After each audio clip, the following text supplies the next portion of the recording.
Play ball. Would someone like to make a motion for the approval of the agenda? So moved. Second. All in favor? Aye. Any opposed? Thank you. Next item, on the approval of the minutes of the regular meeting held on November 15th of 2019. So moved. Second. Any questions or comments? Any additions, changes? All right, all in favor, say aye. Aye. Thank you. Next item on the agenda is the approval of the minutes of the workshop special meeting held on November 8th. Someone like to make a motion? So moved. Second. Any comments, questions, edits? All in favor of approval of the minutes, say aye. Aye. Opposed? Motion passes. Next item on the agenda is approval of the minutes of the executive sessions held on November 8th. Who would like to make a motion? So moved. Second. Any questions, comments, edits? None? All in favor, say aye. Aye. Opposed? None? Thank you. That also is approved. Next item is approval of the financial report, and also we do the tax adjustment list number 4 at the same time. Yes. Mr. Morrow. Thank you, Mayor. This report covers the budget through December 31st, 2019. We are 75% through the fiscal year 2020. On the revenue side, in total, we have collected 102% of the budgeted revenue compared to 96.7% same time last year. On the expense side, we expended 77.1% of our budgeted amount as compared to 74.7% expended at this time last year. Recognizing that this report is subject to audit, I respectfully move that the council accept and approve the unaudited report. Do we have a second? Second. Any comments or questions for Mr. Morris? Anyone in the audience have any comments or questions for Mr. Morris? All right, all in favor of approving the motion, say aye. Aye. Opposed? None, thank you. The next item on the agenda is reports from our standing... No. Oh, I'm sorry. Tax reports. Recognition of... Okay. Council, Oh, you didn't do it. I didn't do that. I apologize. Council, you have in front of you the tax adjustment schedule, list number 4. There are 4 homes listed. These homes have had their tax adjusted because of partitions or additions made to their homes. I respectfully make the motion that you accept this as presented. All right, second. Any other questions or comments about the tax adjustment list number 4? All right. All in favor, say aye. Aye. Opposed? None? Motion passes. The next item on the agenda is, this is where we have recognition of visitors and public comment. Anyone who would like to make a, talk to the town council for any other item that's not on the agenda, this is the time to do it. If it's on the agenda, you will have that opportunity when that agenda item comes up. Yes, please. Would you please come to the podium and introduce yourself and your organization? Good afternoon. My name's Kay Houston. I'm president of the Women's Civic Club of Bethany Beach, and I'm here to present a donation from our club to the town of Bethany. Part of the donation is to go to the flowers that are gracing our lovely town every year, and the other one is to go towards a bench for our new museum that's going to be opening shortly. So, Mayor Thank you Kilmer? very much. I'm sorry? She wants you to accept it. I need a photo op with you, sir. That's what this is. I can come to you. No, when you give us money, we I'll help him over there so he can get there, you know. You're a brave person. You and I are going to be photobombing it.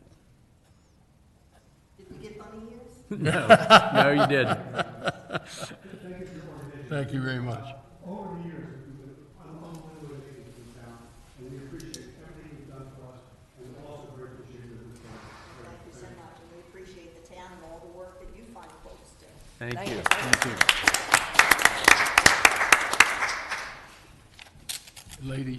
Ladies, I must say, thank you for talking about those flowers. Aren't they just, isn't it amazing? Melinda Lindy. Yeah, I mean, I look, And her I staff. can't believe it.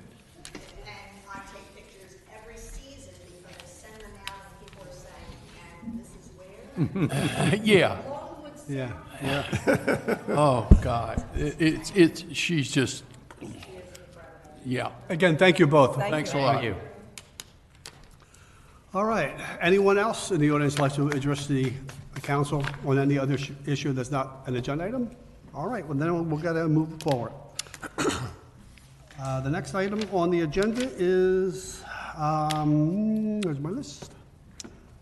We have no old business, so we're going to new business. Got the reports. Oh, my God, No, we're I good. really This jumped is ahead good. here. Oh, yeah, what is wrong with me today? It's Friday. It's old Must business. be Friday. I apologize. The first item of business is the Budget and Finance Committee report. Mr. Morris. Thank you, Mayor. The Budget and Finance Committee met yesterday, Thursday, January 16th, to review the third quarter of the current year and to discuss the proposed budget for fiscal year 2021, which will begin on April the 1st. Results of the first three quarters of the current year are very good. Revenues should end this year at least $900,000 over budget, mainly from real estate transfer taxes. As you can see, there's lots of building going on in Bethany. Building permits and parking fee revenues, they all exceeded expectations. Operating costs should end the year a few percent under budget. The first draft of the new budget for 2021 was discussed in detail. Townwide revenues are currently budgeted at $10.6 million. Operating costs are $9 million, and capital and debt budget is $1.5 million. In November, the council voted to increase the hourly parking rate to $2.50. The Budget and Finance Committee is not recommending any other changes to the taxes or fees this time. The committee will meet again on February 20th to discuss the second draft of the 2021 budget. That's my report. Thank you very much. Any questions for Mr. Morris? Excellent report, thank you. I assume, Mrs. Hardeman, that you're going to, are you going to do one or just deal with at the time of the two items on the agenda? No, I'll just say that we met on December 6th, the Charter and Ordinance Review Committee, and at the direction of the Town Council, we drafted the two ordinances that you have before you today. So that's the end of my report. Thank you. You're welcome. The next one is the report from the 4th of July Parade Committee. Yes, Mayor. The July 4th Parade Committee met on December 17th. Ray Allmiller developed a timeline for designing, printing, and selling our annual parade shirt, which is up on the screen. Julie Molesky and the Parade Committee put their artistic talents together to design the shirt, the color scheme, and the theme. I don't know if you can read in the yellow there. It says, "The vision is clear, the message is timeless." And we have the timeless clock on both the front and the back. If you can see it. We're pretty happy with it, so that went well. Meanwhile, Julie is lining up the bands for the big day, and our next meeting will be in March. Thank you. Thank you. I like the fact we're having colored shirts. Yes. Yes. Yes. I do too. Rather than just, We will have short sleeve also, but I just want to put the long sleeve ones up there. That's good to have them both. there's no report from the, we didn't meet for the non-residential design review committee. Susan, will you give a kind of brief update on, even though the Planning and Zoning Commission is not, we're not going to meet tomorrow, give us an update on where we are? Well, yeah, we're not meeting tomorrow, and the only item that we were going to discuss is the PRD plan for 857 Garfield Parkway. The applicants have submitted the final piece of paper for that, so their submittal is complete. They met the deadline for the extension, so it's done. And now the only thing that needs to be done is for me to get it to Georgetown for recording. Thank you. That's it? That's all we need? Our town manager? Mayor, Council. The state of Delaware, their Department of Transportation, has a traffic management center. And that center has a fairly elaborate system that monitors roadway flooding from Lewis to Newcastle County, from Lewis to the state line in Pennsylvania and Delaware. For some reason, lower Delaware, which floods more than the rest of the state, has not been part of the system. Excuse me. We reached out to DelDOT, and we sent some of the information that we've collected over the years from our own tidal gauge to DelDOT, and DelDOT has agreed to come down and set up their monitoring system on our gauge in their modem and finally make lower Delaware part of the statewide flood monitoring the department will do. That particular page that shows flooding throughout the state is available on the DelDOT website. It's very informative, especially in significant weather, hurricanes and the like, and it shows the real impact along the entire state from Claymont on south. It's a very impressive site. Speaking of DelDOT, we're on track to have our decorative light poles installed in the median, another DelDOT project. We moved to enhance that project by, instead of putting in the very basic aluminum poles, by putting in decorative lights very similar to what we have downtown. They'll be about every 110 feet from the north town limit to the south of town limit. South Bethany will see them also, but South Bethany will apparently just be going with the normal aluminum pole. Not only is DelDOT doing that for us, but it looks as if DelDOT will install a pedestrian crosswalk with warning lights on Delaware Route 1 and Wellington Parkway. And it seems as if that will be done before the start of the summer season. We've asked DelDOT, and we asked them earlier, we weren't on schedule to have this done, but we also asked them to take another look at Kent and Wellington. Yeah. And they will come down and do that. They'll assess Kent and Wellington. They have no money in this year's budget to do anything at Kent and Wellington, but if it's reasonable, and the real only expense, since the engineering is done by DelDOT, paint markings on the street are the pedestrian lights. If it's a reasonable cost and we can do it before May, I may come back to the council to see if we can move forward with that. And even better news from DelDOT, and DelDOT is really working now with local communities for pedestrian safety and bicycle issues. They look to come back next year and put pedestrian crosswalks at Ashwood, Central, and Ocean View Parkway, along with the bright LED lights, as you see in the Forgotten Mile north of Dewey. Yeah. That's good. The park, though some people don't think it is, the park is on schedule. Mr. Morris. And right now, they're a little behind because the property has been very wet. The thing that's scheduled to be erected next is the pavilion, and that requires the moving of some heavy equipment and some lifts to put the pavilion in place. So as soon as it dries up a little bit, they'll be getting that done. When that's done and the sign they're working on here at the front of the park is done, there'll be no more work in the park until April, which doesn't mean we're not on schedule. It just means you're not doing anything until April. Comcast is very busy. Comcast is, you'll see their marks and their utility locates throughout downtown now and on Route 1. They will be installing fiber optic service to Bethany's commercial district. They look to have that up and operational by this summer. They'll be running down the commercial alleys. They'll be servicing the beachfront commercial area, going down 26 and running up Route 1 to the Blue Coast restaurant. They will not commit, and they say they have no plans to provide residential service, but we hope this is the beginning of that. But again, we're just hopeful of that. And Mayor, that's all I have right now. Thank you. Have any questions for the town manager? Yes. Cliff, is Comcast planning on going west on 26 or just east? No, they're supposed to go west on 26. That is supposed to be part of what they're doing right now. The plans they've showed us only deals with the east side of Route 1, so I'm not sure where they are. They do this based on funding that becomes available to their commercial installers. So, Okay, but that is their plan to go west on 26. thank you. Any other questions? All right. Now, yes. I'd like to also address an issue that obviously in a lot of people's minds, that is the proposal for a wind farm off the coast, primarily near the Fenwick Island area at this moment anyway. There's a lot of pros and cons to this issue, and I think that it behooves the town to sit there and make a statement regarding what our position is. I've along with all the other mayors from the 7 coastal communities, in November we met with the governor directly about this issue.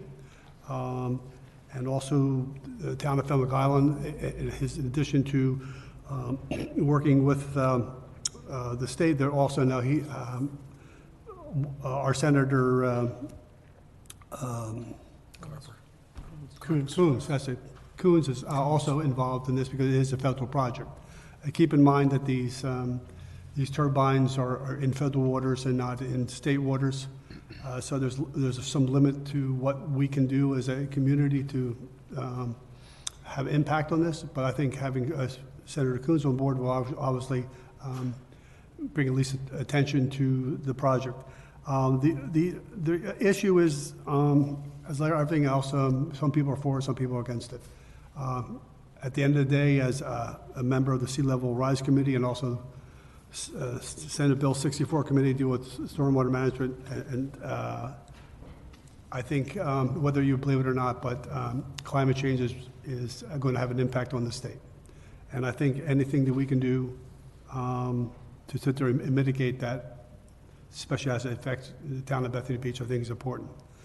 We see some very interesting letters, both in our to the town. Some of them were really well done letters, and I think it's important for us to stand and make a resolution, state our position, and give our support to other coastal communities along with this project. And that's something we'll be doing in the near future. Any other comments? I think the bottom line is that we want to become more involved Yes. in the decision-making process. And Mayor, tomorrow, as you probably know, Maryland's having a big meeting at the convention center, so Rosemary and I were going to attend. Oh, you want to go? Yeah. Oh, good. I find that a little ironic on my part. Here, it was supposed to be off the coast of Maryland, and the town of Ocean View refused to sit there and allow the lines to come through the town, to Ocean City. So they're having a conference about that. I find that a little surprising, let me put it that way. Well, I think the conference is about that it was 400 feet, now they're 800 feet towers, and they want to review that, I think. Well, as it was brought out to the governor by the 7 mayors, this whole deal with Ormsted, the Danish company, the state didn't involve any of the coastal communities in this whole decision process. We weren't even part of the discussion. And we also brought it out the fact that $18 million is really a small amount of money regard to the size of this project. And also, we also talked about, is improvements to the Fenwick Island State Park the best way of using those fundings you're getting? In addition, we also felt that there should be a franchise fee for this development, where it's an ongoing payment schedule based on all the things that typically do with these big kind of whether it's cable TV or satellite TV, or there's franchise fees associated. So we brought that to his attention. Basically the take-home message that we got from them, they're kind of on board with this project. And we just want to make sure that all the concerns from all the coastal communities are taken into consideration, especially from a visual point of view, and to make sure that they're far enough out that they're not an aberration or that would get people so upset. There's a lot of comments back and forth how it both will increase tourism and lower impact on a minimal impact on sea life. Again, these are all issues that have to be dealt with. And the other thing we're all worried about is the fact if Orsted could be the first of a number of companies that come in there, because all this has been already laid out to where they can put these things. So this could be the first of multiple wind farms along the coast of Delaware. I'm not saying that it is, but I'm saying it could be. And so where are there all these other substations going to be where the power lines come on to connect to the grid? There is also some misconception I think has to be brought out. People keep on saying, in fact, even the governor at a SCAT dinner said people are upset because all the energy is going to Maryland. No, it goes to the grid. And the energy is distributed to the grid. Where Maryland is benefiting from is that they get a credit for renewable energy and they're subsidizing this project so they get these credits. Each state is required to have a certain amount of energy generated by renewable sources, and this will go toward their need to meet their needs of having a percentage of renewable energy. So that's where they benefit, not so much. But the electricity is not going to the state of Maryland. It's going to the grid. Other than that, if anybody else has any questions or comments regarding that, please talk to any member of the council, and just keep abreast of what's happening. Keep in mind, this is not at a contract state right now. It's an MOU, a memorandum of understanding. And as things move along, at some point, keep abreast of what the actual contract says. And if you have issues with it, especially talk to your state legislators and the governor. If anybody has other comments? All right. Now, we have no old business. Got it. All right, first item on the agenda. This is a first reading. Amendment to the section 295-24 dealing with pile drivings. Mrs. Hardiman. Thank you, Mayor. This ordinance was drafted at the direction of the town council, and it was based on citizen complaints that they hadn't received advance notice of nearby pile driving and were not able to secure their personal property. The ordinance would require a general contractor to provide advance written notice of the installation of piles to all property owners within 200 feet of the site on which the piles will be installed. Notifications will be made on a form provided by the town building inspector and will be forwarded in writing by certified mail to the mailing address of record at least 14 calendar days in advance of the commencement of the pile installation. And a building permit will not be issued until proof of mailing satisfactory to the building inspector is provided.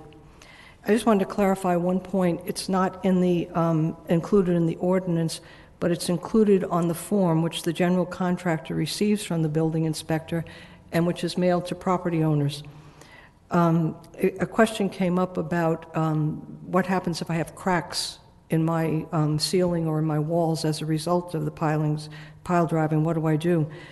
And in the notice that will be sent out by the general contractor to each of the property owners, it states in there that the property owners will be are notified of the impending work, and they're advised to inspect their properties, and if they wish, to document existing conditions of walls and other features with dated photographs, video, or other proof of existing conditions, and take appropriate steps to ensure that dishes and other personal items are secured and safe from being dislodged from the vibration. Any concerns or complaints about the damage would be addressed to the general contractor and/or the pile driving company, and that address is provided in the notice. So with that, I'd make a motion that... Nope. It's Oh, a no, first no reading. motion. It's just the first reading. Any reading. questions or comments? Comments, yeah. Oh, I would point out one thing, and that is that the building inspector and the assistant town manager and code enforcement officer were involved in the drafting of this ordinance, and they concur in it. Yeah, thank you for that. I think it's an important amendment to our current code. If anyone's ever been near a pile driving, and especially we have a lot of people who aren't here on a regular basis, if not informed, I mean, things are literally bounced off the walls, books are out of shelves. I mean, it can be very destructive. But I do highly recommend exactly what this follows. Document what your place is prior to them doing that. So that's all I have to say. But I think it's an important adjustment to our current code. That actually happened recently, where pile driving was happening and the person didn't even know about it. All right, let's move on to the second item on our agenda. This is also a first reading, amendment to Chapter 440 that deals with brush and grass. Mrs. Hardiman. Thank you. Now, this ordinance was also drafted at the direction of the town council, and it was based on complaints received from property owners that some property owners, rather than cutting their grass and vegetation, destroyed all of it on their lots with herbicide. So in order to preclude potentially unsafe destruction of unregulated growth of grass and vegetation on lots, to prevent soil erosion into swales from these lots, and to prevent visual blight and maintain the overall appearance of lots in the neighborhood, we propose amending 2 chapters and sections in the town code. The first one would be Chapter 440, which includes sections 440-2, -3, and -4, and this deals with the notice that the town sends to the property owner whose grass or vegetation is very high and it's unregulated. They send them the notice to cut it. And they also, if they don't cut it, we can cut it and charge them the expense. But what we did in this section was, in those sections, it refers to the property owner to cut, destroy, and remove all unregulated growth on the property. We felt that by crossing out or by eliminating, deleting the word destroy, that using that word might inadvertently say that this practice is condoned of spraying with herbicides. So we felt that it would be, if we remove that, it would make it clear that it's not. And then the second one, there are 2 sections in Chapter 475 dealing with property maintenance that we're proposing be amended. One is in Section 475-29, and it just relates to vacant structures and land, just that they be kept in the overall landscaping appearance of the neighborhood in which they're located. And then the third one is adding a Section C, a subsection C to Section 475-30, exterior property areas, and this involves lot maintenance. And I will read it because it is a new section, and just so the public is on notice, that every lot, whether vacant or improved with a structure, shall have grass, vegetation, shell, or stone, in keeping with the overall landscaping appearance of the neighborhood in which it is located, in order to, 1, prevent any soil erosion onto or into streets, swales, canals, or other waterways, and or adjacent properties, and to maintain the appearance of the neighborhood. And there are exceptions, and the exception would be if active construction activities are underway on the lot in question. That would, of course, you wouldn't have to meet that requirement until the completion of the construction activities as determined by the town manager.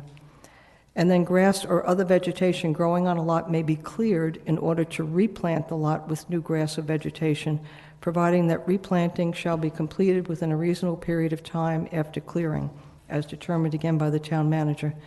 And these sections were also vetted through the assistant town manager and the building inspector, and they were part of the drafting of it, and they also concur with it, saying that they would be able to enforce this. This would be language that would enable them to enforce that activity, prohibiting it. Are there any questions? That's the first reading, but any other questions? Yes. Yeah, I have a question. This basically says if the grass has gotten to a certain height, what would happen if an owner of a lot came through and sprayed the lot before the grass started growing? Same thing. You can't do it Yeah, but how are they going to know that? because they, Everything will be dead. Well, it's written in our code, Right. but people don't read the code. no, but I think when they'll send out the notice to them as well. To everybody that has an empty lot? No, to everybody, if the grass is too high, I understand Yeah, that. but he's saying Mom, what I'm saying is in this pre-emergence, okay. I'll give an example. In our community, we have a lot that was sprayed last year. There's not going to be growth on that lot.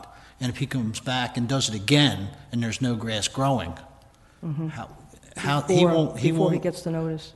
he won't know. There are only a handful of people that do this. And what we'll do when this passes is we'll notice those people that use this application. Thank you very much. And- That answers my question. And after the fact, code enforcement will use discretion for the first offender. Right, great, thank you. Yes, sir. it's sad, it's the same, it's repeaters. Yes. Yeah. All right, anybody have questions for that? Anybody in the audience have any issues or questions they want to talk about with that article on the amendment? The next, again, it's a first reading, so there's no votes taken. Our next item is Discussion, consideration, and possible vote regarding interior renovations of the Blackwater property. Mr. Mayor, Bradley. Council, items C and D on your agenda deal with finishing the Blackwater Facility Operations Office. Items C and D total $102,000. That's a combination of $71,000 for the interior construction, walls and ceiling, and the lesser amount is for electricity and HVAC in the complex. What I'm asking, and I'll combine both C and D if you don't mind. Please, I appreciate that. To move forward with this, signing these contracts, the $71,000 contract from Regional Builders compares to bids we've received from that range from $136,000 to $250,000. So we have worked over the course of the last year to reduce cost and find the most reasonable vendor with quality work, and we're comfortable that Regional will fulfill that requirement. The D is, again, issues for HVAC and electric, and that's with Hazard Electric. They're actually two separate contracts that normally don't have to come before the council because they're under $25,000, but we included them so you would know what the total cost was. So moving forward, a motion to accept both C and D for the finishing of the office space at Blackwater. Do we have a second? What's the matter? Well, I was going to say, he can't move it. Like, you can't move, you can make a motion. So, No, I'm asking, do you? Yeah. would you make- yes? Yeah, so so moved. somebody make a motion regarding these two items, C and D.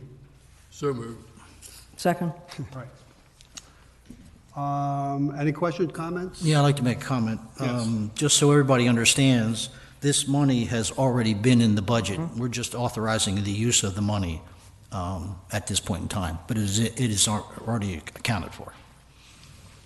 Does anybody in the audience have any questions to ask the council or Mr. Gravier prior to us voting on the issue? None. So all in favor, again, we're doing with C and D together. All in favor, say aye. Aye. Opposed?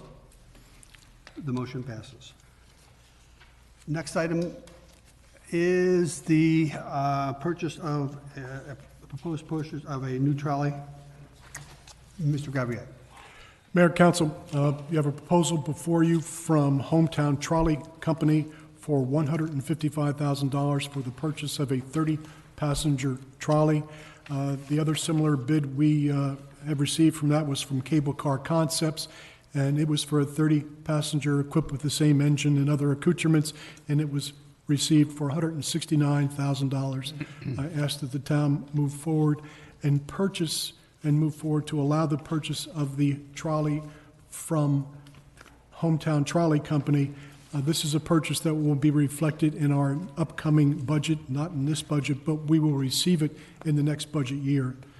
So the funding requirement is not there for that. I would add that we have 3 trolleys. We will not be trading trolleys in. We have an 03 trolley, an 05 trolley, and a 2013 trolley. We're certainly working to extend the life of the trolleys given the route and the hardships they have here during the summer with the stop and go, and we've been fairly successful with that. The 03 is a small trolley. It's only a 16-passenger trolley. We now just use it for some very basic special needs. We don't put it into service unless we absolutely have to, and this will give us 3 sets of trolley to run our multiple routes and keep them operational for the summer. So a motion to move it forward. Would you like to make a motion regarding the purchase of the additional trolley? I'd like to make a motion that we proceed with the purchase of this trolley. Do we have a second? Second. Any questions for Mr. Gravier regarding the new purchase? Anyone in the audience have any questions regarding the purchase? I think it's a great idea, quite honestly. I think it's needed. Especially having that other one in kind of reserve, the smaller one in reserve. So it's during the special those times of the year we have a lot of people here. So And I've been having discussions with Mr. Morris about raising the 25-cent rate to $5, and we think it's going to be a tremendous revenue generator, don't we, Mr. Morris? So, Absolutely. It, He's only kidding, guy. He's only kidding. it was what? It's actually $7. Okay.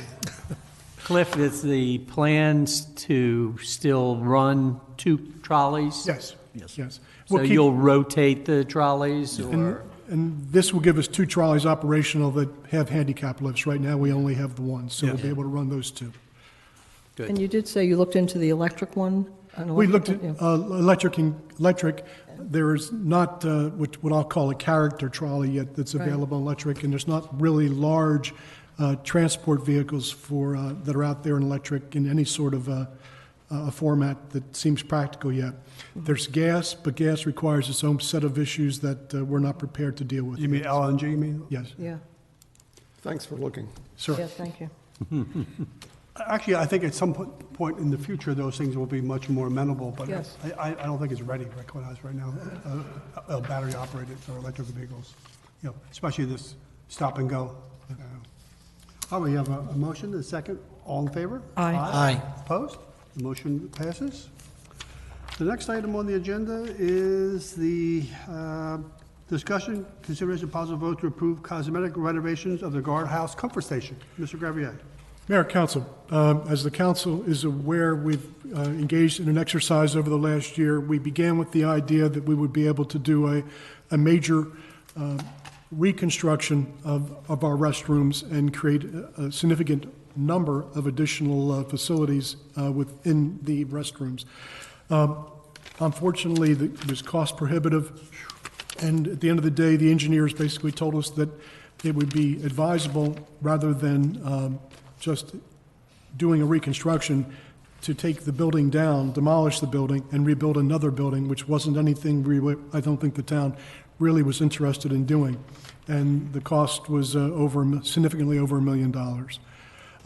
We went back to the drawing board, and what we propose here is a $250,000 renovation of only the cosmetic issues, replacement of all the fixtures, redoing of the walls, coating on the wall, coating on the floor, new drop ceiling, new HVAC, and this price reflects that. We did not produce an RFP. We're using a company that's Rehoboth has used for similar projects in the last number of years, and they've spent several hundred thousands of dollars doing this exact work with this company. It's EDIS Construction Company. They've been in business for over 100 years, and they act as an on-site owner's representative, and generally, for want of a better word, a general contractor.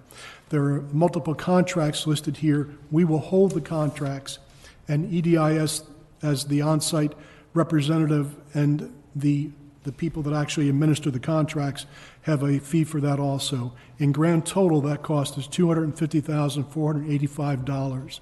And I ask the council to consider that, and if agreeable, to move it forward also. Would someone like to make a motion regarding the upgrading cosmetic approval of the guardhouse comfort station? So moved. Do we have a second? Second. Anyone have any comments or discussion? Once again, I'll make the comment that the money has already been put in this year's budget to take care of this. Thank you. And Anyone? they said it would be done by April 30th, too, which is, April 3rd? Yeah. Cliff, do you have an idea of how long the restrooms would be out of commission while the work's going on? I assume they'd have to be closed down. I assume it's going to be to the April deadline, yes. Okay. Yes. So once work starts, they'll be out of commission. Yes, there'll be alternative facilities up there, but yes, they'll be out of commission. Okay. Yeah, there will be alternative facilities, yeah. when will it start? In 2 weeks, Okay. So after fire? immediately after fire. Fire and ice. Yeah. All right, you get the next one. Oh, okay. Thank you. The next item on the agenda is discussion, consideration, and voted. possible... Oh, I'm sorry, we didn't We vote. didn't vote. I apologize, thank you. Okay. We had a se- we had a This is second. bad for me, I'm a bad We're on man. target today, I'll tell you. I tell you, it must be the drugs. Anyway, Yeah, probably. I don't know. I told you not to take them. a motion was made and seconded. All in favor of spending the money for the improvement of the guardhouse comfort station? Aye. Aye. Opposed? Motion passes. Okay, the next item on the agenda is discussion, consideration, and possible vote on appointment to the Planning Commission. Mr. Kilmer. Yes, thank you. As you many may or may not know, Jim Circus has resigned from the Planning and Zoning Commission because of the fact that he's leaving the area. And with that, I have put up Kathleen Shorter as the replacement on the Planning and Zoning Commission. She has an excellent resume. I think she will do very well in coming in and coming up to speed very rapidly here on our Planning and Zoning Commission. And I also like the fact that there's another woman on the Planning and Zoning Commission. And with that, I'd like to make a motion that Kathleen Shorter be our replaced, or to be put on the Planning and Zoning Commission of the town of Bethany Beach. Is there a second? Second. Any comments? Mr. Hill? The only thing I can say, I know her, and she is one marvelous individual. Yeah. And I agree. that it's very heartening, and it's nice to have her around. Yeah. Yeah, I mean, I'm so happy that she's, joining us, quite honestly. I think she will be definitely make a mark here in town, I believe. Yeah. Should be a contributor. All in favor? Aye. Opposed? None, okay. Motion passes. All right. If there's nothing else, before we depart, is there anyone else, any other, anybody want to bring it to the council? If not, someone like to make a motion to adjourn? So moved. Second. Second. All in favor? Aye. We are adjourned. Have a wonderful day.